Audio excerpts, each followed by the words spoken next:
देश में वक्फ बिल कानून पास हो गया है, जिसको लेकर राजनीतिक गलियारे में सरगर्मियां तेज हो गई है।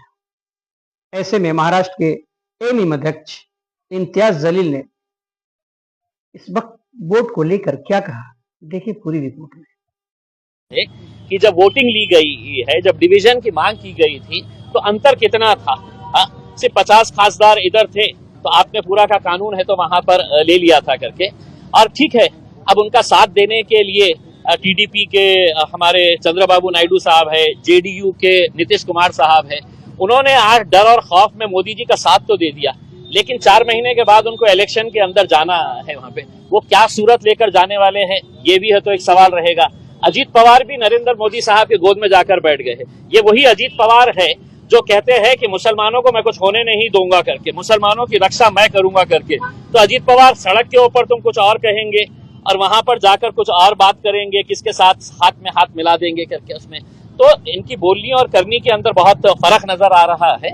अब हो गया है, बिल पास हो गया है, एक लड़ाई रस्ते के ऊपर लड़ेंगे, दूसरी लड़ाई सुप्रीम कोर्ट के अंदर जाएंगे। लेकिन सुप्रीम कोर्ट से भी अब हमें बहुत ज्यादा उम्मीदें नहीं रही। अगर वहां पर अच्छे ईमानदार अगर जज बैठे हैं और वो सुन रहे हैं तो इंसाफ की उम्मीद है। अगर वो जज बैठा है जो रिटायरमेंट के बाद जिसे NHRC national human rights commission का चेयरमैन बनना है या उसे राज्यसभा की सीट चाहिए, तो इंसाफ वहां पे भी नहीं मिलने वाला है।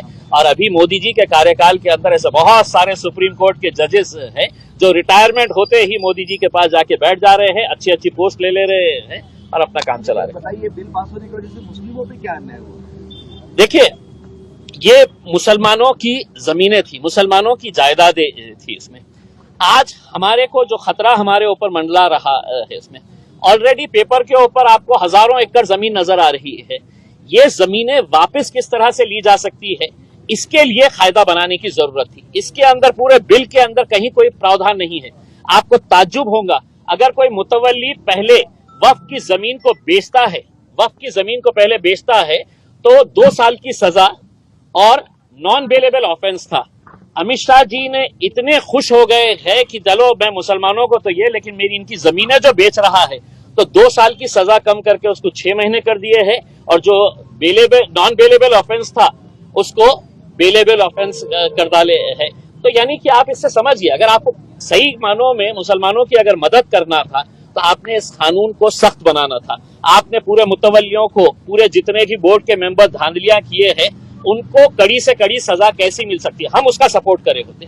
लेकिन आपने उसको ना करते हुए उनको ये कहा है कि भैया अब तुम बेचो, जो भी बेचने का है, 6 महीने रहेंगे ज्यादा से ज्यादा बाहर निकल जाने का। और करोड़ों रुपए की जमीन है, आप नासिक की जमीन ले लीजिएगा, आप औरंगाबाद की पूरी जालना रोड ले लीजिएगा, उसमें ये पूरा कैलाश पेट्रोल पंप, ये वो जितना भी है, ये किसकी जमीन के ऊपर है? नारेगांव के अंदर 80 एकड़ जमीन है, पूरी की पूरी जमीन है, तो आपने विवादास्पद कर दी है। अब कलेक्टर साहब बैठेंगे और बोलेंगे कि नहीं ये सरकारी जमीन है करके, और कलेक्टर साहब कैसा बोलेंगे? या तो देवेंद्र फडणवीस फोन करेंगे, ये जगह आपली आहे बोल, आणि त्यांना लढू द्या सुप्रीम कोर्टामध्ये, हायकोर्टामध्ये। तुम्ही असं आता बोलताना असं म्हणाले की रस्त्यावरची तुम्ही लढा। ऐसे ही खबरें देखने के लिए हमारे चैनल को लाइक करें, कमेंट करें और शेयर करें।